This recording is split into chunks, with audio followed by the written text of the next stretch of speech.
누가복음 1장 67절부터 80절의 말씀 봉독하겠습니다.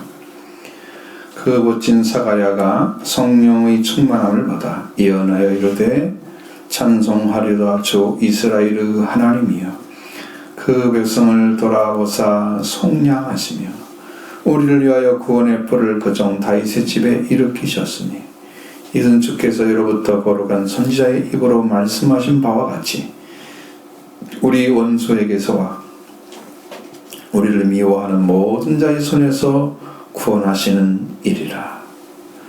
우리 조상들을 긍휼히 여기시며 그 거룩한 언약을 기억하셨으니 곧 우리 조상 아브라함에게 하신 맹세라. 우리가 원수의 손에서 건지심을 입고 종신토록 주의 앞에서 성결과 의로움 두려움이 없이 섬기게 하리라 하셨도다.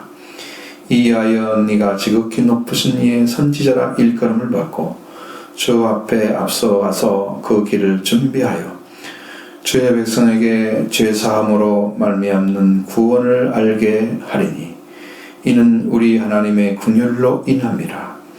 이로써 돋는 해가 위로부터 우리에게 임하여 어둠과 죽음의 그늘에 앉은 자에게 비치고 우리 발을 평강의 길로 인도하시리로다 하니라.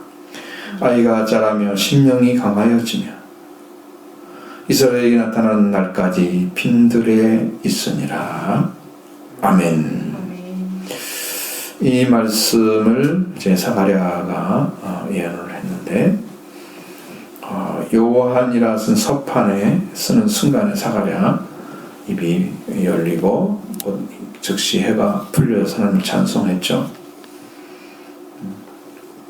그가 한 말이 인간이 이제 알고 인간의 말로 글로 찬송한 것이 아니고 그가 한 예언은 그가 이스라엘 역사를 알고 그 역사의 근거를 잡고 이제 예언한 것도 아니요 오직 성령의 충만을 받아서 구속의 역사를 이루어가시는 하나님을 알고 그가 진행하시는 구속사를 전적으로 하나님의 계획과 목적으로 이루어가시는 것을 예언하게 됩니다. 그러니까 완전히 그 전에 사가랴가 취했던 행동과는 전혀 다른 오직 성령의 충만함을 통해서 주시는 말씀이에요. 무엇을 위한 건가? 그러면 이제 컬러만 해도 약간 지금 언급이 됐지만 그게 그 예수 그리스도의 구속의 역사를 이루어가는데 예수 그리스도의 사역에 대한 이야기 그리고 요한이 어떤 사역을 할 것인가에 대한 이야기 그런 말씀을 예언한 것입니다. 그때에는 예언이었지만 지금은 다 이루어진 거죠. 다 이루어졌습니다. 하나님께서 이스라엘 하나님을 찬송하고 세례 요한에 대한 예언이 이루어지면서 새 생명 세계가 열릴 것이다. 이렇게 예언을 하게 됐습니다. 자, 그 부친이 성령의 충만을 받아서 예언하기 시작했다 하셨습니다. 67절로 71절의 말씀을 보겠습니다. 그 부친 사가랴가 성령의 충만함을 받아 예언하여 이르되 찬송하리로다 주 이스라엘의 하나님이여 그 백성을 돌아보사 속량하시며 우리를 위하여 구원의 뿔을 그종 다윗의 집에 일으키셨으니 이것은 주께서 예로부터 거룩한 선지자의 입으로 말씀하신 바와 같이 우리 선수에게와 우리를 구원하는 모든 자의 손에서 구원하시는 일이라. 아멘. 자, 그 붙인 사가랴가 성령의 충만을 받아 예언하기 시작했다. 여기서 누구를 강조하려고 하는가? 성경을 기록할 때는 그 목적이 있는 거예요. 그래서 그 첫 단어가 바로 그 부친이라고 써 있습니다. 사가랴를 강조하는 게 아니고 요한을 강조하는 거예요. 그 부친. 그 부친이란 세례 요한의 아버지를 가리키는 거. 누구나 알 수 있는 거죠. 네. 세례 요한이 태어나게 되고 그 다음에 그것으로 인해서 물론 사가랴를 통해서 하나님 일을 하고 계시지만 사가랴는 역시 이제 마리아와 같이 이 땅에 하나님의 거룩한 사역을 해서 태어나야 될 자녀를 태어나게 하는 그 역할을 해주는 거죠.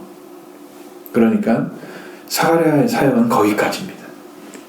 사가랴 강조될 리가 없죠. 요한이 강조되고 있는 거예요. 세례 요한의 부친인 사가랴가 성령의 충만을 받아 예언하여 말했다라고 말씀하시고 있습니다. 우리에게도 하나님께서 말씀하시면 성령이 충만할 때 그 말씀이 우리에게 임하여 오시는 것입니다. 만약에 여기서 사가랴를 강조하려고 했다면 그 부친을 뺐을 거예요. 상관없는 거니까. 그를 통한 예언은 어떠한 일을 행할 때 하나님께서는 반드시 그 일에 대해서 준비를 하도록 말씀을 주세요. 성경에서는 이렇게 말하죠. 내가 선지자에게 알리지 않고는 행하지 않는다. 그러니까 누구는 알고 있는 거예요. 이 땅에 이루어질 일에서. 사가랴가 지금 요한과 예수 그리스도 이루어질 일을 이제 처음으로 예언을 한 거죠. 뭐 구약의 예언과 이런 거 상관없이 신약에서 그러니까 엄청나게 중요한 예언을 허락해 주신 거예요. 하나님이 준비하고 보내주시는 것입니다. 이 예언은 하나님은 누구를 위해서 무엇을 하실 건가에 대해서 분명하게 전해주고 있습니다. 우리가 분명히 주목해야 할 것은 그 입에서 하나님을 찬송하고 있습니다. 사가랴 자신의 기도를 들어주심 때문에 감사해서 찬양하고 있는 게 아니에요. 하나님이 계획하시고 행하신 일이 자신의 개인이 일이 아니란 사실을 알게 된 것입니다. 우주적인 사건이죠. 하나님의 역사에 개입해서 이 멸망에 속한 자녀들을 구원해내는 실제적인 구원의 역사를 알게 하심에 대한 감사인 거예요. 여러분도 예수 그리스도가 여러분의 구조와 딱 떼서 이건 역사적인 사건일 뿐 아니라 우주적인 사건이야. 내 한 사람이 지옥에 가느냐, 내 한 사람이 천국에 가느냐, 그 어마어마한 사건이 내 안에 이루어지기 시작.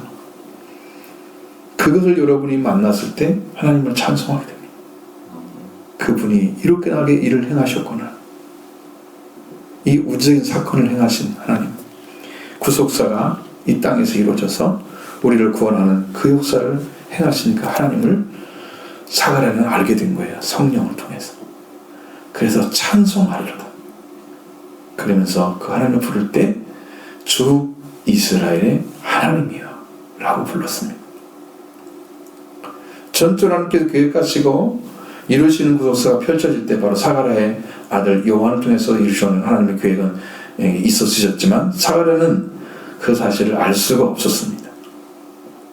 또 자신의 아들을 통해서 펼쳐질 구속사의 중심에서 상영하실 것도 알지 못했습니다.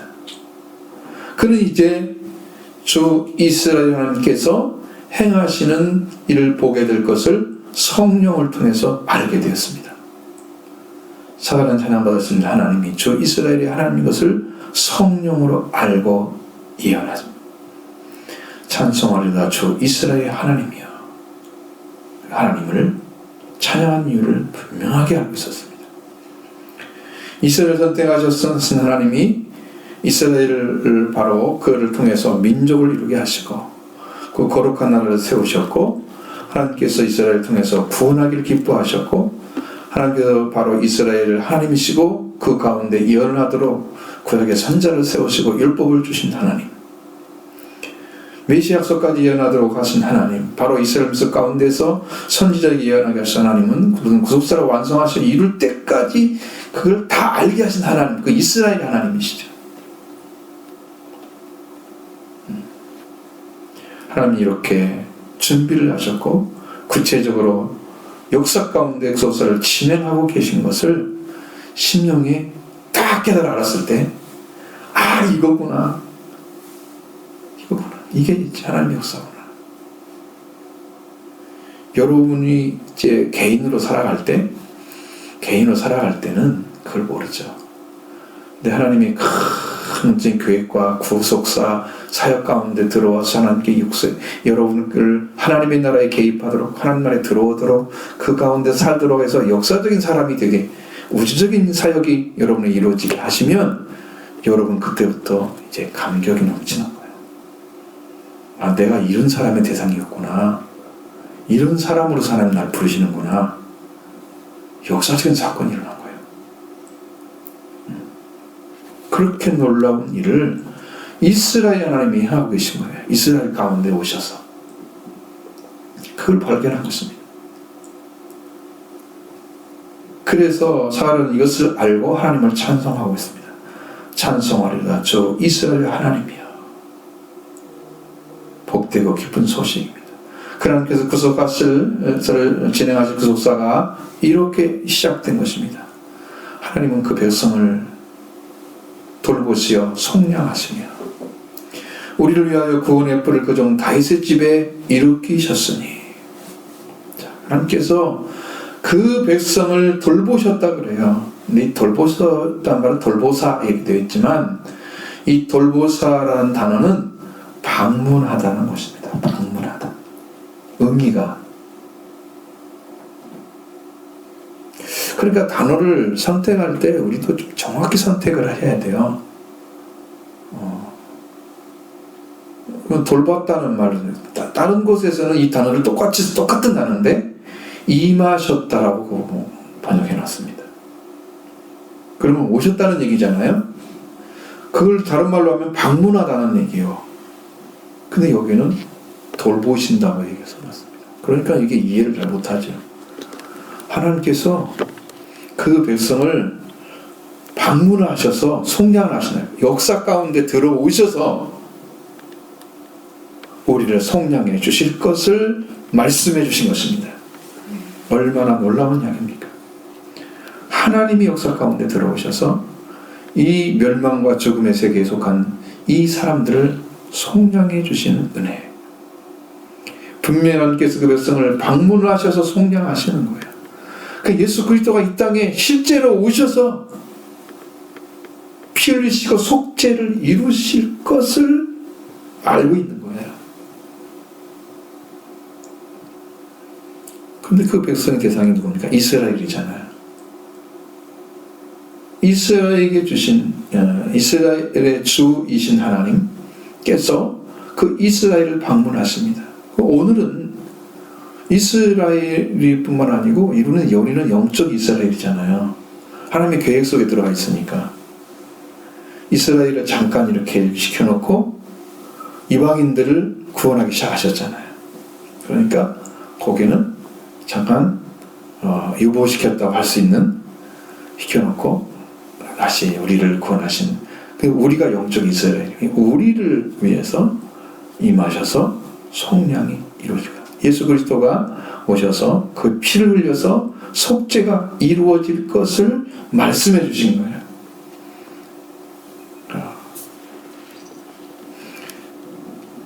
그들의 백성들을 죄에서 해방시킨 것입니다.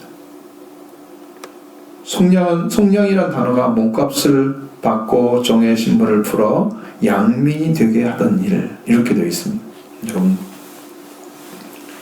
옛날에 이제 속량을 해주면 그 사람이 이제 종의 신분이에요. 종이 자유자가 돼야 하잖아요. 그래서 양민이 되는 거죠. 양반이 되는 거예요. 옛날에는 천한 존재라는, 천민이라고 그랬잖아요. 그 종이죠. 그런 자를 돈을 주고 종의 신분을 사서 이제 너는 너는 종이 아니야, 종의 자리 아니야, 풀어주는 거예요. 그래서 양반의 삶을 살도록, 이렇게 완전하게 죄에 속해서 멸망의 자리에 서서 있는 그 천하고 천한, 그리고 지옥에 가야 마땅한 영적 관계 가진 그 사람을 주님께서 여러분을 피값으로 사셔서 영원히 사는 하나님의 나라로 옮겨주시는 역사. 그 속량을 하시기 위해서 예수님 하나님께서 역사에 개입하신 거예요. 방문하신 거예요.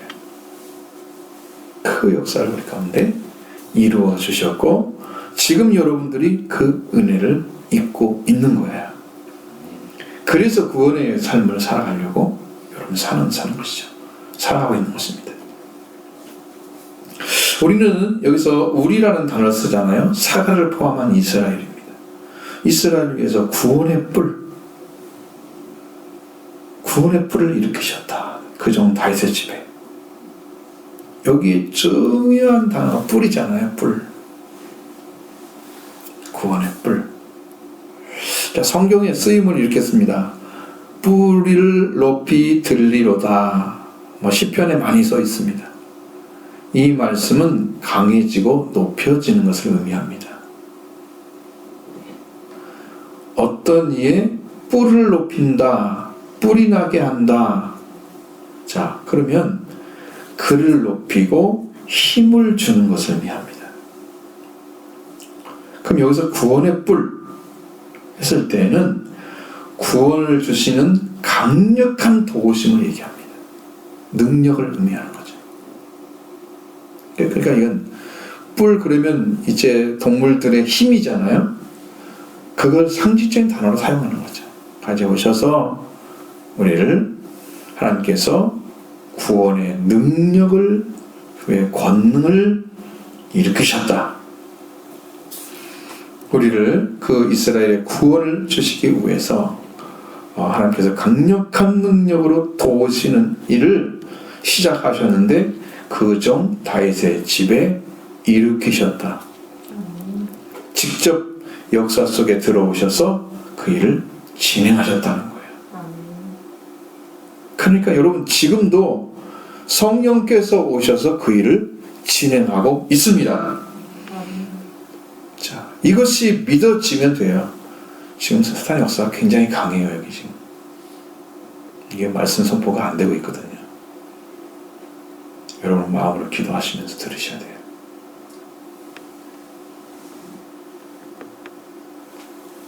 이 말씀을 못 듣게 자꾸 이제 이 더러운 영이 역사를 해서 여러분을 자꾸 혼란을 주는 거예요. 그 말씀이 잘 안 들리게 하죠. 듣지 않으면 성령도 일을 못 하세요. 여러분이 깨어서 주를 바라봐야 됩니다. 어느 순간에도 그렇게 하셔야 돼요. 이거 안 되고 있다 그러면 빨리 정신 차리고 순간에 박주를 의지하고 일어서시길 바랍니다. 직접 이스라엘을 방문하셔서 하나님께 방문하셔서 그 강력한 능력을 나타내실 것을 예언하고 있습니다. 우리를 위해서 구원의 뿔을 그종 다윗 집에 일으키셨다. 이 말씀은 사가랴를 포함한 이스라엘 즉 우리를 위해서 구원의 뿔, 구원의 능력을, 강한 능력을 그종 다윗의 집에 일으키셨다고 말씀하시면 이미 준비된 하나님의 계획이었습니다. 구원의 뿔. 그리고 그 구원의 뿔로 사용되어져야 될 대상이 있을 거예요. 그건 분명히 여기는 이제 아직 나오지 않았죠. 그 뿔이 구원의 뿔로 사용된 분이 예수 그리스도이십니다. 그 여러분의 구원자이세요. 이것이 여러분이 그 말씀을 듣자마자 아멘으로 받으면 구원을 받은 사람이에요. 근데 그분이 예수님이 그 예수라는 분이 그렇게 했구나 이렇게 생각을 한다면 아직 모르는 거예요.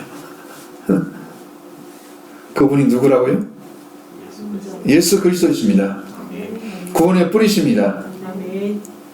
이것이 믿어지면 여러분이 구원이 오는 거예요. 하나님이 일으키신다고 하는데 나는 뭐 일으켰느냐 잘 모르겠어. 이거 안 믿고 있으니까. 십년 안에서 다윗의 집의 역사 가운데 직접 이루시겠다. 실제로 역사 가운데 왕으로 세우심을 받은 다윗의 가문에 속한 자, 그 역사 가운데 다윗에게 속했던 그분이 역사 가운데 들어오셔서 그 일을 구원의 뿔을 일으키신다니까 하나님이 그렇게 하시는 거예요. 그게 지금 하나님의 구속사의 진행입니다. 그럼 이것은 마리아에게도 확실하게 말씀하셨고 그 이전에 선지자 이사야에게도 말씀해 주셨습니다. 아들을 낳으리 예수라 하라. 마리아에게 하신 말씀이죠. 이사야 9장 6절의 말씀은 인 한 아기가 우리에게 낳고 한 아들을 우리에게 주신 바 되었는데 그의 어깨는 정사를 메었고 그 이름은 기묘자라 모사라 전능하신 하나님이라 영존하신 아버지라 평강의 왕이라 할 것입니다. 이렇게 말씀하시잖아요. 역사 가운데 직접 들어오신 하나님이 일을 하시는 거예요. 지금 여러분 가운데 이 악한 영들을 깨뜨리고 권세를 깨뜨리고 여러분을 구원의 뿔로 그리스도를 사용하셔서 구원해내실 줄로 믿습니다. 이 은혜를 지금 베풀겠다 약속을 하시는 거예요. 그건 이미 이루어졌습니다. 여러분 예수님이 지금 구원의 뿔로 사용되고 있어요. 지금 사용하고 있어요. 하나님이 그의 이름을 믿는 자에게 강력한 능력을 행하셔서 사탄의 권세를 딱 깨려부십니다. 죄와 사망 여러분을 구원해주시고 어둠에서 구원해내시고 그럼 그 일을 행하고 계세요. 예수님이 구원의 뿔이에요. 근데 이것이 안 믿어지기 때문에 내 안에 그 일을 모르는 거란 말이에요. 지금 이 싸움이 지금 영적인 싸움인 거예요. 여러분이 기도해야 될 문제인 거예요. 하나님 이게 왜 안 믿어져요? 주님 하셨다는 데는 안 믿어져요. 내 안에 이루어져야 될 거 아니에요. 내가 주님과 함께 부활돼야 할 거 아니에요. 예수님은 여러분 하나님께서 예수님을 죽은 자 가운데 오셔서 하나님의 영광으로 그를 일으키신 것처럼 우리도 새 생명 가운데 살게 하시라고 약속해 주셨잖아요. 그럼 우리 안에도 이루어져야 되잖아요. 구원의 뿔이 능력을 발휘해서 이렇게 되기를 원합니다. 구원의 역사가 일어나기를 원합니다. 예수님께서 이루신 구원을 우리에게 주시려고 보내실 받음심에 대해서 사도를 통해서 예언의 말씀으로 우리에게 주셨으니 우리가 확신하게 그리고 얼마나 감사하게 들어야 되는지 여러분 기억하시기 바랍니다. 이 구원의 뿔을 그 종 다윗의 집에 일으키신 것은 그 근거가 무엇입니까? 구약 성경에 예언해 놓은 것입니다. 이것은 주께서 예로부터 거룩한 선자 입으로 말씀하신 바와 같이 우리 원수에게서와 우리를 미워하는 모든 자의 손에서 구원하시는 일이라고 말씀하셨습니다. 여기에 주께서란 단어라는 문장은 없습니다. 이것은 주께서 이런 문장은 아예 없는 문장이고요. 예로부터 거룩한 선자의 입으로 말씀하신 바와 같다 이렇게 말씀하고 있습니다. 의역을 많이 한 거예요. 단어를 삽입해서 이해하기 쉽게 하려고. 예로부터란 단어는요 아이온이라는 단어입니다. 이것은 예로부터라는 말은 영원에서부터입니다. 하나님의 계획이 창세 전에 그리스도를 예정하셨죠. 예로부터와 이미 다 준비된 거예요. 근데 그 말씀이 이 땅에 내려오실 때는 사람이 창조되고 타락한 그 시점부터 하나님은 구원을 시작하셨습니다. 이 구원에 필요한 시점이 바로 아담과 하와가 타락했을 때부터예요. 그때부터 열매를 거두기 시작한 거예요. 그때 거룩한 선자의 입으로 말씀하신 것처럼 우리 원수에게서 우리를 미워하는 모든 자에서 구원하신 일을 하시기 위해서 구원의 뿔을 일으키셨다. 자, 여러분 아담과 하와를 타락하게 된 존재가 누굽니까? 우리가 그를 통해서 어떻게 했어요? 죽음에 들어갔죠. 이미 죽음에 속해서 멸망에 들어가 있던 한 그 존재가 옛 뱀입니다. 사탄입니다. 그가 원수예요. 우리 원수는 사탄이에요. 지금도 친하게 지내시면 안 돼요. 원수를 하고 친하게 지낸다면 통일을 해야 되니까 우리 원수하고 친하게. 그건 남북 통일을 얘기하는 거고 사탄하고 통일할 일 없어. 우리는 우리 하나님에 들어가든가 사탄은 속하든가 둘 중에 하나일 수밖에 없어. 왜? 영이기 때문에. 이건 세상이 아니야. 세상은 통일할 수가 있죠. 너 뜻이 아직 안 맞고 그래도 같이 살아야 되죠. 세상은 공존이 가능하죠. 하나님 나라는 가능하지 않습니다. 하나님 나라는 영과 악한 영과 성령이 딱 갈라집니다. 성령으로 하지 않고 절대로 하나님이 예수 그리스도를 보내시는 그것을 알 수가 없어요. 그러니까 원수는 이 뱀이 이스라엘의 원수고 이스라엘만 원수된 게 아니고 모든 사람의 원수입니다.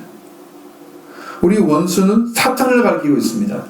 하나님께서 이미 창세기 3장 15절에 뱀과 여자의 후손의 대결로 결단이 날 것을 말씀하셨잖아요. 그러면 사람이 타락하자마자 뭘 시작했어요? 예언을 시작하신 거예요. 내가 보내겠다, 여자의 후손을. 타락한 인간 말 그 즉시에 하나님께 선포를 하셨어요. 마귀를, 사탄을 완전하게 제거할 것을. 그리고 그 싸움을 위해서 사람이 되신 하나님의 아들 예수님을 이 땅에 보내시게 된 거예요. 역사적으로 개입하셔 방문하셔서 일을 행하신, 우리 원수에서 우리를 미워하는 모든 자의 손에서 구원하신 일이라. 이것이 구원의 뿔을 다윗의 종의 다윗의 그종 다윗의 집에 일으킨 이유였습니다. 또한 우리를 미워하는 모든 자의 손에서 구원하시는 거예요. 우리를 미워하는 자 모든 자는 누구냐면 이스라엘을 미워하는 자를 말하는 거예요. 여러분, 역사적으로 사람들이 하나님 개표하고 하나님 함께 하시다 그러면 그 민족을 다 싫어해요. 성경의 역사관은 이스라엘 중심한 역사관입니다. 세계관도 이스라엘 민족과의 관계에서 세계관입니다. 그러니까 우리가 보는 시각은 세상의 중심이 이스라엘이 아니잖아요. 강대국이잖아요, 그 당시. 근데 하나님은 그렇게 보지 않습니다. 다 이스라엘을 중심으로. 성경의 기록은 다 그렇게 되어 있습니다. 그럼 이스라엘에 대한 미움, 이스라엘을 미워하는 사람들. 그럼 지금은 영적 이스라엘인 교회를 박해하는 사람들. 이런 모든 자의 강력한 능력을 가지고 박해했던 그들의 손에서 구원을 내시는 일까지도 포함한 일을 그 구원에 뿌리신 그리스도가 하시겠다고 약속하신 거예요. 그래서 내가 이제 예수 그리스도가 부활하시고 제자를 불러서 말씀하신 다음에 내가 세상 끝날까지 너희와 함께 계시겠다고 말씀하셨잖아요. 구원하신다는 말씀이세요? 그 영혼을 멸망시키는 게 아니에요. 복음을 전하고 난 다음에 구원받는, 모든 사람이 그리스도와 그 따르는 모든 자들의 박해를 받게 될 것이고 그에 대해 자들도 그걸 알게 됐습니다. 알게 하셨습니다. 근데 오늘 하나님의 공동체, 즉 교회에 대한 박해가 있을 것도 말씀하셨고, 저도 이제 그 말씀을 받았기 때문에, 성령의 음성을 들었기 때문에 아마 이 복음을 전하면 많은 사람들이 싫어할 거예요. 저는 박해 대상입니다. 예수님이 박해를 받은 것처럼 똑같이 박해를 받습니다. 누가 미워한다고 해서 그게 사라지는 게 아니에요. 그 사람도 구원을 받아야 할 대상인데 그 일을 하고 있는 거잖아요. 사탄에게 쓰임받고. 그래도 그 일을 해야 됩니다. 하나님의 공동체에 대한 박해가 분명히 있는데 그것도 하나님이 구원해 드릴 거다. 누구를 통해서? 그리스도를 통해서. 구원의 뿔을 통해서. 그것까지 약속해 주신 거예요. 자, 하나님께서 이렇게 구원의 뿔을 일으키신 이유가 뭘까? 보십시오. 72절 13절의 말씀입니다. 우리 조상을 긍휼히 여기시며 그 거룩한 언약을 기억하셨으니 곧 우리 조상 아브라함에게 하신 맹세라. 아멘. 하나님께서 우리 그 조상을 긍휼히 여기셨다. 그 거룩한 언약을 기억하기 때문이다. 라고. 곧 우리 조상 아브라함에게 하신 맹세가 있었기 때문이었다고 말씀하십니다. 자, 우리 조상을 불쌍히 여기시고 그리고 거룩한 언약을 기억하셨네. 아브라함에게 하신 맹세 때문에 기억하셨다는 거예요. 아브라함께 맹세한 것이 어디 나오냐? 그러면 창세기 22장 16절로 18절의 말씀이 나옵니다. 하나님 맹세. 자, 이르시되 여호와께서 이르시기를 내가 나를 가리켜 맹세하나니 내가 이같이 행하여 네 아들 네 독자도 아끼지 아니하였은즉 내가 내게 큰 복을 주고 내 씨가 크게 번성하여 하늘의 별과 같고 바닷가의 모래와 같게 하리니 내 씨가 그 대적의 성문을 차지하리라. 또 내 씨로 말미암아 천하 만민이 복을 받으리니 이는 네가 나의 말을 준행하였음이니라 하셨다 하니라. 아멘. 자, 이 조상들을 긍휼히 여기셔서 하나님께서 거룩한 언약을 기억하신, 하나님의 진정으로 행하시려 하였던 것이 뭐냐? 바로 구원의 뿔을 일으키셔서 원수 사탄과 그의 공동체를 미워하는 자들 손에서 구원하시는 것입니다. 그럼 하나님께서 아브라함에게 약속하신 씨는 어떤 씨입니까? 제가요 이제 갈라디아서를 읽다가 그걸 발견했어요. 아브라함이 얻어낸 것과 예수 그리스도가 똑같더라고요. 그것이 발견됐어요. 그 많은 얘기를 들었었는데 거기에 대해서 정말로 그랬구나. 아브라함이 얻어낸 것은 이삭이 아니었어요. 죽지 않을 씨앗이었어요. 그런 내 씨가 하늘의 별과 같이 바닷가의 모래와 같이 많게 할 것이다. 그러면 세상 사람들은 많은 사람들이 아브라함을 통해서 아브라함이 얻어낸 그 씨, 생명의 씨앗입니다. 죽지 않는 씨입니다. 씨를 얻어내게 될 건다. 그 아브라함 같은 믿음을 가진 자는 예수 그리스도를 믿는 믿음과 똑같이 설명하고 있는 게 갈라디아서의 말씀이에요. 아브라함의 믿음이 예수 그리스도를 믿는 믿음과 같아요. 다 얻어낸 거예요. 거기서. 언젠가 시간이 되면 그 말씀 여러분들 깜짝 놀랄 거예요. 어떻게 그게 같을 수가 있을까?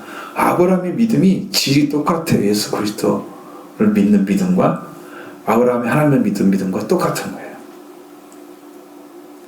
와, 완전 신세계, 새로운 세계가 열어놨어요. 하나님께서 복을 주시기로 약속하시는 이유, 하나님께서 자신을 가리켜 맹세하시는 그 맹세를 하시는데 왜 맹세를 하시면서 복을 주시겠다고 하는가? 아브라함이 이렇게 내 아들 독자까지 아끼지 아니하였기 때문이라고 말씀하십니다. 이 독자를 드려야만이 완전하게 하나님께서 죽지 않는 씨앗을 주시는 거예요. 이삭을 끌어안고 있으면 안 주시는 거죠. 그걸 아끼지 않고 하나님께서 드렸어요.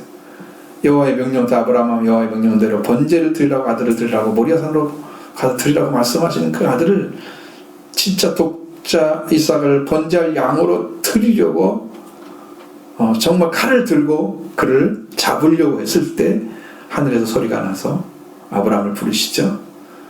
그리고 아이에게 손을 대지 마라. 그에게 아무 일도 하지 마라. 내가 네 아들 독자까지도 아끼지 아니었으니 이제 내가 네가 하나님을 경외하는 줄 알았다. 이렇게 아브라함이 하나님을 경외함으로 얻어낸 그 씨앗이 바로 죽지 않는 씨앗인데 그 씨가 번성하게 될 것이다. 근데 그 씨의 마지막은 누구냐면 예수 그리스도예요.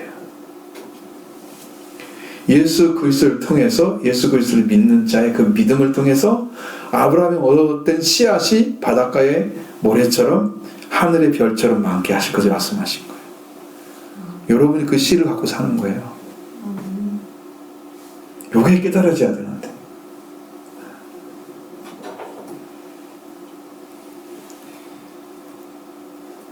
그리고 두 번째 큰 복을 내가 주고 거기에 씨에게, 그리고 네 씨가 번성하게 해서 하늘의 거짓말 하는 것까지 한 다음에 네 씨가 대적의 성문을 차지할 거다고 약속하시잖아요. 그리고 하나님께서 맹세하신 대로 아브라함 자손은 크게 번성하셨습니다. 그러나 아직도 이루어지지 아니한 사가랴 당시에 있었는데 바로 천하 만민이 복을 받게 하는 그 씨가 아직 나타나지 않았잖아요. 그때는 그죠? 그래서 그 씨를 주실 걸 약속하시는데 그 씨를 보내신 것이 바로 우리 원수 사탄과 우리 공동체를 미워하는 모든 자손을 구원하시는 구원의 뿔로 나타내신 거예요. 이 죽지 않는 생명, 영원한 말씀, 생육신 하신 말씀이 오실 것을 지금 약속해 주신 거예요. 그분이 누구냐면 천하 만민이 복을 받게 하는 네 씨를 통해서 복을 받게 하실 거다. 그 복을 주시는 그 씨가 바로 구원의 뿌리신 거예요. 믿으시 바랍니다. 아직도 제 말이 이제 잘 증거가 안 되나 봐요. 이 탁 들어가야 되는데 탁 안 들어가고 생각을 해요. 근데 자, 그러면 그렇게 해서 구원의 뿔로 인해서 얻게 되는 그 은혜를 받은 사람들이 그 나머지 삶은 어떻게 사는가 보십시오. 그래서 원수의 손에서 건짐 받고 정신토록 주 앞에 성결과 의로 두려움 없이 섬기게 하려고 할 것이라고 말씀하신 74절 75절의 말씀 보십니다. 우리가 원수의 손에서 건지심을 입고 정신토록 주의 앞에서 성결과 의로 두려움이 없이 섬기게 하리라 하셨도다. 아멘. 그러니까 일단 여러분이 구원을 잊게 되면 이 원수의 손에서 구원을 얻게 되면 우리의 삶이 바뀌어져요. 이제는 하나님을 섬기는 삶으로 바뀌어져요. 그러니까 구원이 오지 아직 원수의 손에 아직 사로잡혀 있는 죄와 사망 가운데 있는 사람들은 이게 안 이루어지니까 여러분 신앙생활도 즐겁지 않고 편하지가 않아요. 그리고 우리 원수의 손에서 건지심을 입고 그랬잖아요. 바로 그거예요. 우리를 죄와 사망의 영원히 죽음에 넣으려고 하는 사탄의 손. 먼저 아는 사람 사탄의 손에서 건짐 받지 못하고 있잖아요. 사탄을 이기는 능력을 가진 분만이 그의 손에서 빼낼 수 있죠. 죄와 사망에서 건져낼 수 있죠. 그러니까 그 권세를 가지신 분이 구원의 풀이에요. 그 건지심 받는 게 은혜예요. 예수 그리스도로 말미암아 받는 은혜예요. 우리에게 끝없이 주시는 은혜인 줄로 믿습니다. 변함없이 지금도 저와 여러분을 원수의 손 사탄의 가진 세력인 죄와 사망에 그래서 회방시키는 일을 행하고 계십니다. 지금도. 근데 그 은혜를 입어가면 여러분이 그 원수에게서 이미 건지심 받았죠. 그 다음에 그 믿는 은혜를 주시고 그걸 믿게 되고 그래서 건지심을 받게 되는 일이 있어져야만 그 다음에 삶이 하나님께 바쳐지는 헌신의 삶으로 변화가 됩니다. 이미 다 이루신 것을 여러분이 그 사건을 역사적인 사건으로 보면 안 돼요. 지금도 성령께서 말씀하시면 여러분이 지금 가져오고 있어요. 그것을. 그럼 여러분이 그걸 믿고 의지하면 여러분한테 이루어집니다. 아멘. 그거 하시려고 지금 하시는 거예요. 그것이 예수님 혼자 그 죽고 부활해서 올라가시고 우리가 관계없으면 그건 뭐라고 하셨어요? 그건 예수님이 하시나 상관없는 일을 왜 하셨어요? 주의 백성을 예비하기 위해서 하신 거잖아요. 그러니까 여러분이 그 백성에 들어가기 위해서 지금 그 일을 행하신 거예요. 여러분에게도 이루어질 줄로 믿습니다. 이 중대한 일이 이루어져야 정신토록 주의 앞에서 성결과 의로 두려움 없이 섬기게 할 것이다. 그때서 헌신의 삶이 이루어지는 거예요. 그 일을 통해서 완전하게 이루어지고 우리가 받고 있는 은혜가 바로 이것입니다. 정신토이라는 말은 원래는 날이라는 뜻입니다. 이 날이라는 뜻이 어떻게 바뀌냐면 헤매라는 단어를 명사를 쓰는데요. 여기서는 날, 온종일, 하루, 혹은 1년 이런 기간 나타내잖아요. 근데 여기는 더 크게 나타나요. 일정한 기간 동안. 그럼 내가 원수에게 손에서 구원을 받아지게 된 이후로부터 남은 생애를 말하는 거예요. 그래서 정신토록이란 말을 쓰는 거예요. 저는 이제 평생 동안 구원을 받은 이후에 평생 동안 나머지 일생 이 동안에 우리가 사는 삶이 어떤 거냐? 바로 성결과 의로움으로 두려움 없이 살아가는 거예요. 하나님을 섬기는 거예요. 그때는 이제 어떠한 두려움도 다 사라집니다. 사탄이 우리를 위협할 수가 없어요. 이미 나는 거기서 끝난 건데 사탄이 손댈 수 있는 자리가 아닌 거예요. 하나님 앞에 은혜답게 가지지, 살지 못해서 버림받는 일은 있을 수 있지만 하나님은 우리 버리지 않습니다. 우리가 잘못 살았기 때문에 그런 일이 생길 수 있지만 그래서 두려움이 생기는 거죠. 그 사람은. 두려움을 내어주지 않으면 안 된다고 두려움은 형별이 있다고 말씀하시잖아요. 두려움이 있으면 안 됩니다. 그리고 그 앞에서 거룩함과 의로움 안에서 두려움 없이 섬긴다. 이렇게 해서 성경원에는 자, 근데 이제 이 놀라운 복음을 살아가는 현재의 삶은 현재 부정사 능동태가 되어 있습니다. 원수의 손에서 구원을 받게 되면 그 앞에서 거룩함과 의로움 안에서 두려움 없이 평생 동안 섬기는 일, 의로운 생활을 하게 된다는 거예요. 평생 동안. 그 일을 위해서 주님이 오신 거예요. 여러분에게. 이것은 주님의 놀라운 은혜와 구원을 이미 이루셔서 우리에게 허락해 주셨습니다. 그래서 이 말씀을 듣게 되는 거예요. 여러분이 이 말씀을 듣고 믿음으로 받아서 나도 그걸 구해야 되겠다. 믿음의 결정이 생기면 구원의 길을 찾기 위해서 기도의 제목으로 세워집니다. 그것이. 여러분의 구원이 기도의 제목이 된 사람들은 말씀이 들어온 사람이에요. 아직도 어떤 문제 해결되려고 하는 사람은 아직 구원에 관련된 게 아니에요. 자기 신앙.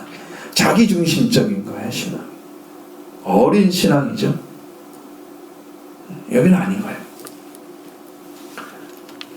이것은 주님의 놀라운 은혜와 구원을 이미 이루어 주시고 은혜로 하는 삶을 살아가는 성도로 부르심을 받으신 것입니다.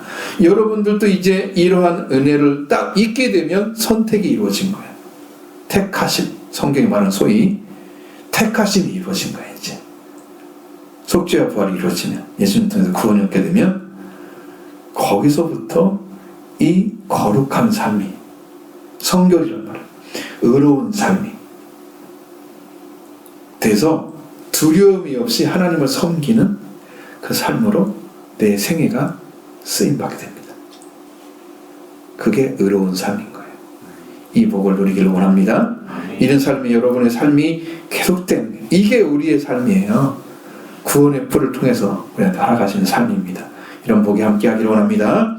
이제 세례 요한에 대해서 예언하고 있습니다. 76절로 79절의 말씀 보십니다. 이 아이여, 내가 지극히 높으신 이의 선지자라 일컬음을 받고 주 앞에 앞서가서 그의 길을 준비하여 주의 백성에게 죄사함으로 말미암는 구원을 알게 하리니 이는 우리 하나님의 궁혈로 인함이라. 이로써 돋는 해가 위로부터 우리에게 임하여 어둠과 죽음의 그늘에 앉은 자에게 비치고 우리 발을 평강의 길로 인도하시리라. 아멘. 아니라 아멘. 사관에 주시는 성령으로 주시는 말씀은 요한의 사역에 임하신 은혜를 또 밝히 예언해 주셨습니다. 이 아이여라는 말은 호칭입니다. 호칭. 혹격으로 부르는데 이 아이여, 이 말은 아이야라는 말입니다. 그냥 이렇게 생겼어요. 혹격입니다. 아이야, 아이인데 부르는 거예요. 아이야, 이렇게. 근데 이 아이여, 이렇게 바꿔놨어요. 감탄사로 바꿔놨어요. 감탄사가 아니고 혹격이에요. 이 아이야, 자기 아들에 대한 얘기를 성령께서 하시는 거예요. 거기는. 그 아들에게 주는 거예요. 지금. 응? 아이여, 이게 올리는 게 아니야. 그분을. 너는 이렇게 사역할 거야? 라고 아이를 지금 부르고 있는 거예요. 혹격으로. 자, 사를 통해서 요한을 하나님의 아이야 라고 부르셨습니다. 네가 지극히 높으신 선자로 일컬음을 받고 주 앞에 앞서가서 거기를 준비해서 하나님의 주의 백성을 제사로 말하는 회개, 구원을 알게 할 것이라고 약속하신 것입니다.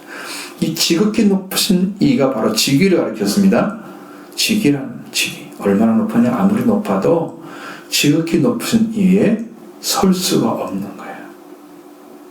가장 높으신 이, 하나님의 직위, 누구와도 비길 수가 없는 자리, 그게 지존하신 하나님을 가리키는 말입니다. 바로 가장 높으신 이의 선지자라 일컬음을 받을 것이다. 이렇게 약속해 주셨습니다. 근데 여러분, 이걸 잘 보셔야 돼요. 우리가 다 속고 있는 게 한 가지가 하나님이 가르쳐 주는데 한 가지가 있다고 합니다. 사탄은, 하나님은 상대할 수가 없는 절대적인 지위를 가지고 있어요. 위치가 절대적인 위입니다. 근데 사탄은 하나님을 상대적으로 놓고 비기려고 하는 더러운 영입니다. 이게 무서워요.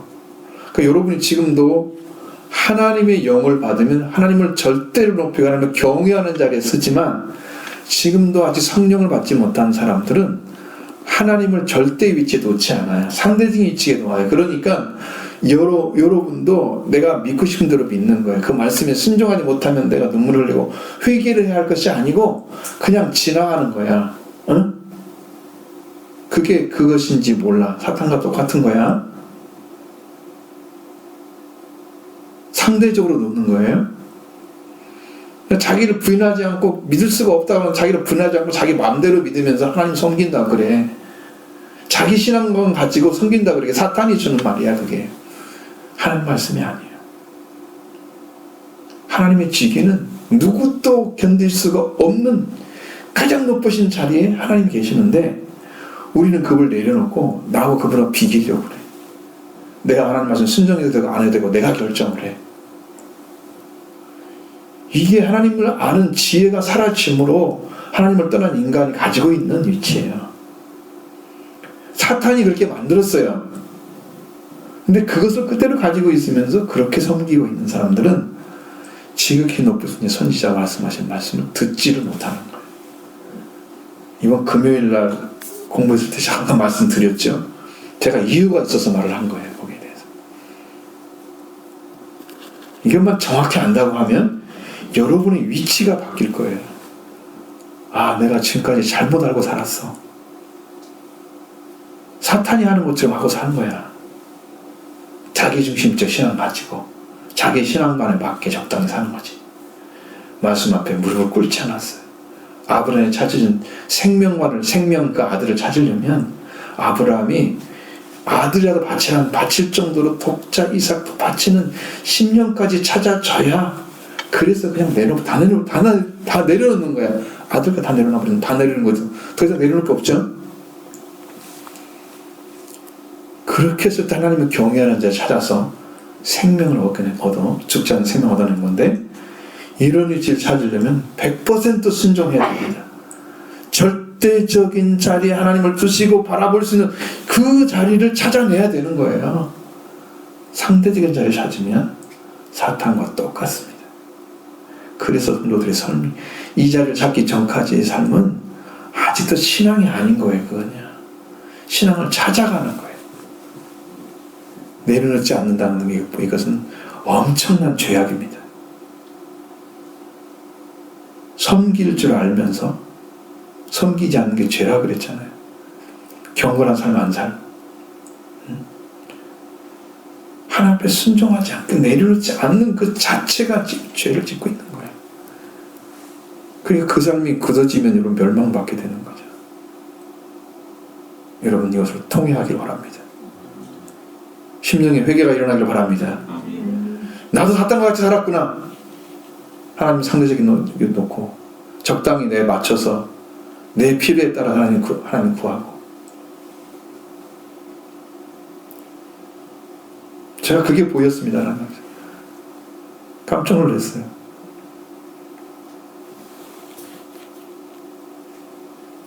내가 뭔데 그 전능자 앞에 그런 짓을 하고 있어요.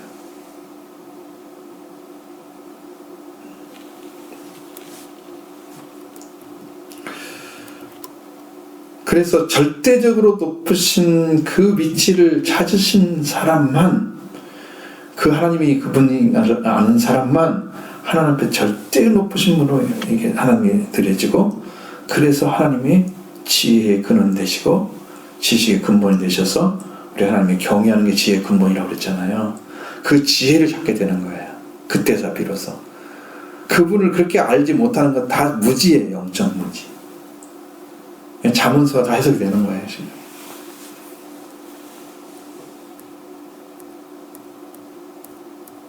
그리고 그 자리에 찾게 되면 경외할 줄 아는 사람 돼서 절대적인 복종이 이럴 때부터 일어나기 시작합니다. 우리를 그 자리에 회복하기 위해서 먼저 약간 세례 요한을 통해서 지극히 높으신 이의 선지자라고 하는 사실을 여러분이 믿는 거예요. 그래야 세례 요한 앞에 와서 하나님께서 세우신 자구나 하고 죄를 자복하고 회개의 길을 물세례를 받는 일을 할 수 있어요. 그 사람만. 저는 세례 요한이 지가 뭔데 내가 저 옆에서 회개하고 해야 돼? 이렇게 인간적으로 보는 거예요. 상대적인 자리에 쓰는 거죠. 지극히 높으신 이의 선지자인데도 불구하고, 그가 세운 자인데도 불구하고 그를 대적하는 자. 사두개인들 거기서 가서 다 그랬잖아요. 바리새인들 와서 그렇게 했잖아요. 그러니 독사의 새끼라 그랬지. 회개하지 않는 자가 독사의 새끼인 거예요.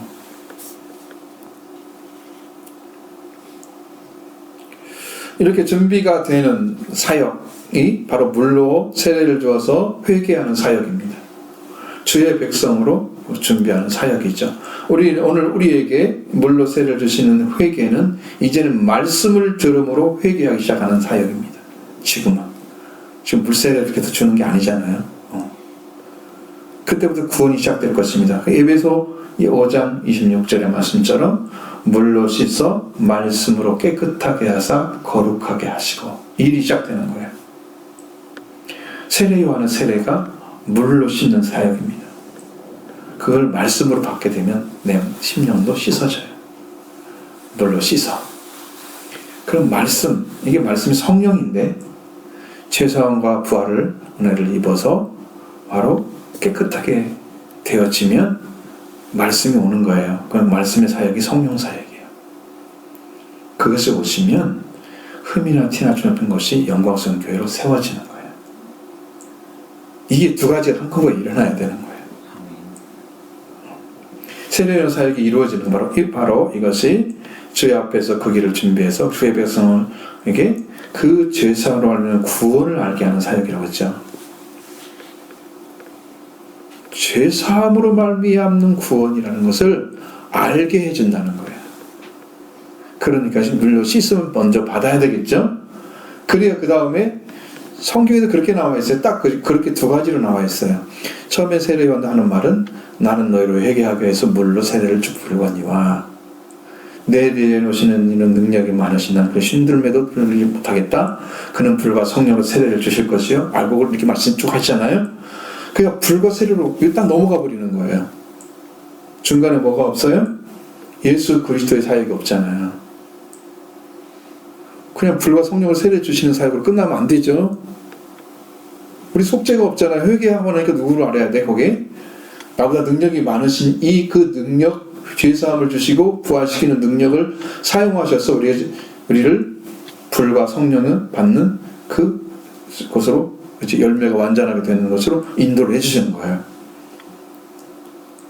그 사역인 거예요.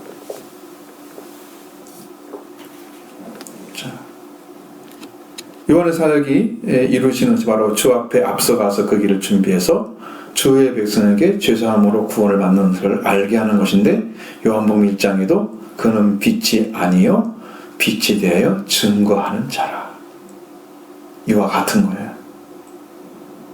세례 요한이 빛에 대한 증언을 하면 이 빛이 비춤으로 어둠을 사라지게 하는 거죠.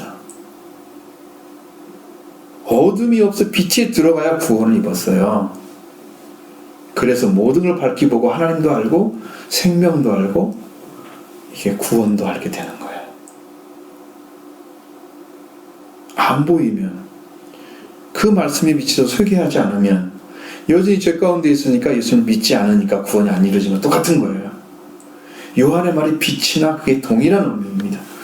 그래서 주 앞에 앞서가서 거기를 준비하는 일을 하는 예수 그리스도께 하는 자는, 그 일을 하는 자는 예수 그리스도께서 어느 길로 오시는가를 알고 있어야 되죠. 그래서 주 앞에 앞서가서 그 길을 준비하려면 예수님께서 어떻게 어느 길로 오시는지를 잘 알고 있어야 됩니다. 분명히 이 것은 세례 요한은 물세례를 받고 회개한 자들이 예수님께 오게 하는 거예요. 회개한 자들, 이 회개한 자들에게 주신 주님이 오시는 길이 열어진 것입니다. 왜? 회개가 길인 거죠. 이들이 곧 주님이 오시는 길을 준비한 세례 요한은 물세례로 이루어진 자들, 그게 주의 백성들을 준비하는 거예요. 그들에게 주의 죄로 죄사함을 통해서 죄사함으로 말미암아 구원을 알게 해주시는 거예요. 이제 그러면 그리스도께 인도한 거죠. 그 일을 하기 위해서 지금 이렇게 말씀을 하고 있습니다. 그럼 이 구원이라는 단어를 많이 사용합니다. 구원이라는 것이 여러분 위험에 빠진 사람도 구원했다 그럽니다.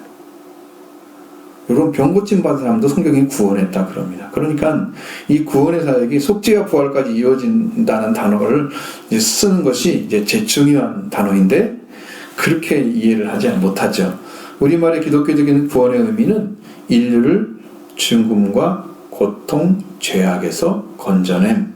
이게 우리말의 의미예요. 구원이 뭐냐? 기독교의 구원은, 기독교에서 말하는 구원은, 이렇게 사람들 말하는 거예요. 구원은 죄와 사망에 있는 우리를 해방시키는 게 구원이에요. 그 죄와 사망과 상관없는 자리로 옮겨놓아야 돼요. 그 주님이 이루어 주셨습니다. 여러분이 허락해 주셨습니다. 선택받으라고 지금 외치고 있습니다. 이런 길을 찾아서 달려가시기 바랍니다. 최선을 다해서 회개하기를 기도한다면 여러분 구원 주신 하나님의 구원의 사역, 주님의 사역이 시작된 것입니다. 회개를 구하시기 바랍니다. 할렐루야. 사회자가 성령 충만을 받고 한 예언은 예수 그리스도의 사역과 세례 요한의 사역에 대한 예언이었습니다. 이러한 예언의 사역인 얼마나 강력한 말씀인가? 하나님의 어떠한 은혜가 임하셔서 통로를 우리 열어주는 걸 말씀해 주고 있잖아요. 바로 이 말씀 다시 한번 읽어보겠습니다. 76절로 79절 말씀. 이하여 네가 지극히 높으신 이의 선지자라 일컬음을 받고 주 앞에 앞서가서 그 길을 준비하여 주의 백성에게 그 죄사함으로 말미암는 구원을 알게 하리니 이는 우리 하나님의 긍휼로 인함이라. 이로써 돋는 해가 위로부터 우리에게 임하여 어둠과 죽음의 그늘에 앉은 자에게 비치고 우리 발을 평강의 길로 인도하시리로다 하니라. 아멘. 이 세례 요한은 지극히 높으신 이의 선지자라 일컬음을 받는다. 그러니까 그 앞에 딱 가면은 무릎을 꿇어야 됩니다. 백성들이 그 앞에 가서 자기 죄를 자복하고 그랬잖아요. 세례를 받더니 그랬죠? 그렇게 해야 됩니다. 하나님이 세웠기 때문에. 이 절대적인 말씀이에요. 이거 우습게 대했다면요 천국에 들어가는 길을 안 줍니다. 하나님께서.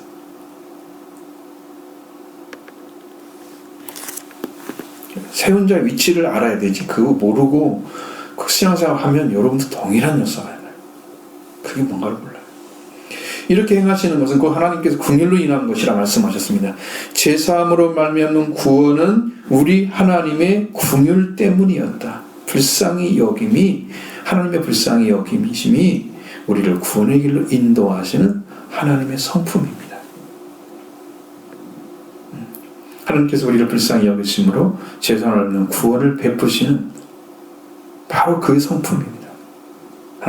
하나님의 가지고 있는 하나님의 뜻과 목적이 성품에 의해서 이루어집니다. 그래서 우리가 알아야 할 것은 긍휼, 하나님의 불쌍히 여기심의 근원이 하나님은 창조주시고 그리고 우리 아버지시고 그 창조자 하나님께서 여자의 옷으로 이 세상에 오셔서 뱀의 물을 쳐부수고 우리를 구원하시기 위해서 때를 기다리셨죠. 그러니까 승리하기 위해서 그 일을 하시는 거예요. 그리고 우리가 이제 여자가 손에서 나시더니 나중에 죄사함을 주시고 구원이 죄사함을 주는 구원이 알게 한 그 세례 요한의 세례를 받은 자에게 속죄를 허락해 주셔서 거기서 구원을 하시는 거예요. 이 사역에 쓰임받고 있는 세례 요한 하나님의 말씀처럼 죄사함을 하는 구원을 알게 하는 사역을 행하고 있는 거예요. 자, 그러므로 세례 요한이 우리에게 주시는 은혜를 감상으로 받고 저와 여러분도 다 구원을 받는 그 길로 들어가시길 바랍니다.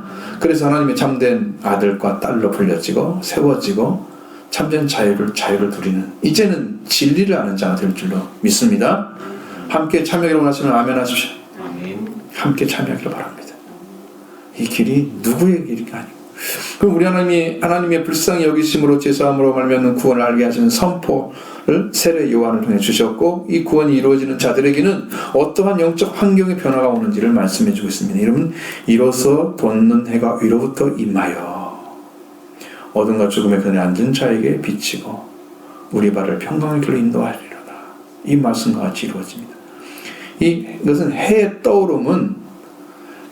떠오름으로 하늘의 높은 곳으로부터 우리를 방문해서 임하셔서 방문해서 어둠과 죽음의 그늘에 앉은 자에게 나타나셨다. 이런 말입니다.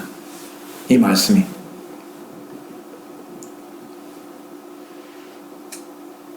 해가 그리스도가 세상에 오시기 위해서 떠오른 해로 표현한 거예요. 하늘의 높은 곳은 하나님의 왕국으로부터입니다. 위로부터니까 하나님의 왕국에서부터 이 세상에 속한 우리를 방문해서 어둠과 죽음의 그늘에 앉아 있는 자들에게 나타나신 거예요. 그분 예수 그리스도이십니다. 어둠과 죽음의 그늘에 앉은 자는 어떤 사람이냐? 슬픔과 애도의 표시를 하고 있는 자들이에요. 이렇게 살면 멸망의 죽음인데 지금 어둠과 죽음의 그늘이 덮여 있잖아요. 이렇게요. 그림자가. 그럼 이 사람은 어디에 속해 있어요? 죽음에 속해 있는 걸 알고 있는 거예요. 그래서 슬픔과 애도의 표시를 하고 있는 자들에게 나타나셔서 구원을 딱 주는 거예요. 그분이 필요한 것은 내가 죽어 있다는 사실을 아는 거예요. 내가 죽어 있다는 사실, 죽음에 속한 자라는 걸 모르면 지금 내가 죽음의 그늘에 앉아 있는데 그분이 오셔도 그분이 해가 위에 떠오르면 빛을 비치잖아요. 그 빛이 실제로 임해서 세상을 밝히는 것처럼 예수 그리스도가 실제로 오셔서 여러분을 그 앉은 그늘로부터, 그림자로부터 끄집어내는 거예요. 빛의 세계로 옮기는 거예요. 그게 구원이에요. 그 주님의 역사가 실제로 임하는 사람들은 내가 죽었다는 사실 때문에 고통하고 있는 사람들이에요. 슬퍼하는 사람들이에요. 이게 마음에서 안 다가오면 여러분 지금 굉장히 멀리 떨어져 있는 거예요. 구원하고는. 내 심령이 너무 이게 좀 회개하지 않아서 이렇게 생긴 거예요. 회개로 들어가기 바랍니다. 아직도 그걸 모르고 있다. 그런 주님이 내가 어떤 자인가를 모르고 내가 구원이 필요한 자를 모르기 때문에 주님이 오시지 않는 거잖아요. 나타나지 않으신 거예요. 지금도. 진정으로 이 어둠과 죽음의 그늘에 앉아있는 것을 슬퍼하고 하는 사람의 죽음을 슬퍼하는 자임을 인정하고 그런 자에게 그리스도가 하늘의 높은 곳 왕국에서부터 우리를 방문해서 나타내실 거다. 그 나타내신 관계로 인해서 우리를 평강의 길, 평화의 길로 인도받게 되는 거예요. 그분이 그걸 인도하실 거예요. 제사로 말미암은 구원의 선포, 이것을 듣고 믿는 자들은 바로 해가 빛을 발해서 우리를 방문해서 은혜를 입혀주는 역사가 일어날 줄로 믿습니다. 해가 떠오르면요 빛이 비치기 시작한다는 의미예요. 죄는 어두움과 죽음의 그림자에 사람을 앉게 하고 그 끝은 영원한 멸망입니다. 해가 떠오르면 빛을 비추기 위함입니다. 하늘 높은 곳에서 떠오르는 해는 하나님의 왕국에서 왔음을 말씀하고 있습니다. 이 세상을 방문한 분은 빛으로 오신 우리를 위해서 하나님 왕국에서 보내심 받은 예수 그리스도입니다. 우리는 슬픔을 가지고 애도하며 어둠과 죽음의 그늘에 앉아있는 자들입니다. 이렇게 떠오르신 해이신 예수 그리스도가 죄와 사망의 그늘에 앉은 자에게 죽음을 애도하고 슬퍼하는 자에게 빛이 되어주셔서 죄와 사망을 이기서 영원히 구원하시는 어둠으로부터 영원히 빛으로 옮기시는 그 은혜를 베풀어 주실 줄로 믿습니다. 그리고 우리는 이제 평강의 길로 인도해 주실 것입니다. 평화의 길로 걷게 하실 줄로 믿습니다. 이것이 하나님과 우리 관계가 이제 회복된 것을 의미합니다. 평화는 평화가 이루어져야만 하나님과 관계가 완전한 관계로 회복된 자리에 세워주시는 거예요. 평화의 길로 가게 하시는 거예요. 이제는 하나님은 우리가 원수가 아니에요. 원수는 사탄인 거예요. 사탄이 우리 하나님을 원수되게 만들었어요. 그래서 그 원수를 없애버리니까 우리 원수가 사라지고 하나님과 우리 관계가 평화가 됐어요. 그래서 평화의 길로 가게 하시는 거예요. 사탄이 역사하는 것은 계속해서 싸움밖에 없는 거예요. 죽음을 하는 관계가 단절된 사람입니다. 죽은 자는 어둠에 있는 자이고 산 자는 빛에 있는 사람인데 이 죽음은 하나님 관계가 단절된 자이고 즉 죄인이 가지고 있는 게 바로 어둠이죠. 그런 빛에 살 수가 없고 빛이신 하나님, 빛이신 예수 그리스도와 함께 살지 못하기 때문에 어둠에 살아야 됩니다. 그래서 어두움과 죽음은 동의어입니다. 바로 이 어둠과 죽음의 그늘에 앉아있는 자들은 이제 슬픔과 죽음은 그 죽음을 슬퍼하는 자들, 하늘에부터 떠오르는 해가 예수 그리스도가 우리에게 빛을 비춰주기 위해 오시는 그 빛을 인해서 해방을 받게 될 것입니다. 그 일을 행하기 위해서 주님이 지금 오셨어요. 이미 여러분 오신 줄로 믿습니다. 이분을 믿으시면 됩니다. 우리의 빛이시로 어둠에서 해방시킬 것을 분명히 말씀하셨고요.